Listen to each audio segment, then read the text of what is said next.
Episode 16, A New Fuel, Petronium 4. Daimler and Maybach gained experience testing engine performance while enduring the harsh cold in Russia. While staying in Russia, Daimler frequently sent postcards and telegrams to his wife Emma. Interestingly, every time he sent a postcard, he drew a three-pointed star and wrote the message, "One day, this star will shine brilliantly above our factory." Later, in 1909, the triangular star shape that Daimler used in his postcards was officially registered as a trademark, becoming the origin of the Mercedes-Benz emblem. Daimler believed that this star symbolized the prosperity of his business and would one day shine above his factory. In December, after returning from Russia, Daimler and Maybach went to the Deutz headquarters and visited Otto's office to report on their trip. As they explained their observations from Russia, they pointed out the issues with the Otto engine operating in extreme cold.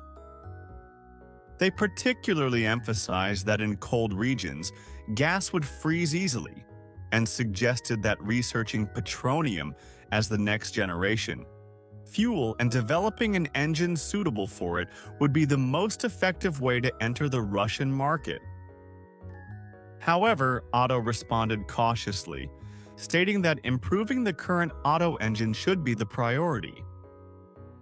Since investing in new research required substantial costs, he believed that improving the existing engine was the best course of action. Additionally, he suggested that Daimler and Maybach should personally lead the expansion into the Russian market, and recommended establishing a Deutz branch in Russia to conduct engine research locally.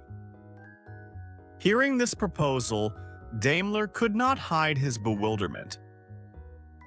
Going to Russia essentially meant being excluded from headquarters and distanced from the core of research. At a time when the Deutz headquarters was tirelessly researching new engine development, the suggestion to move to Russia barren land for engine development was difficult to accept. In truth, Otto saw Daimler and Maybach as future competitors and had repeatedly obstructed their proposals and projects.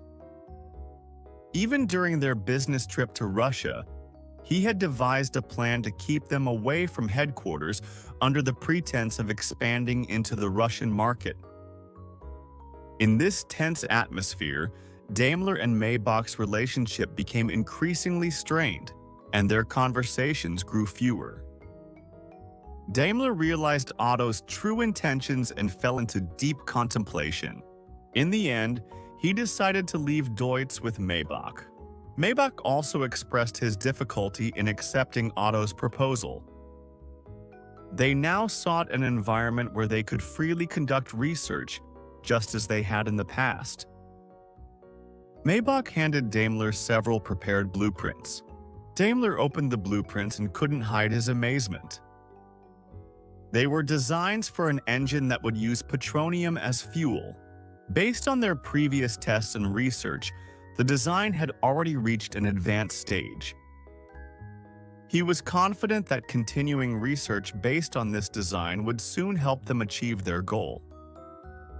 Ultimately, Daimler and Maybach became certain that Otto's intention in sending them to Russia was to exclude them from headquarters research, and in 1882, they decided to leave Deutz together.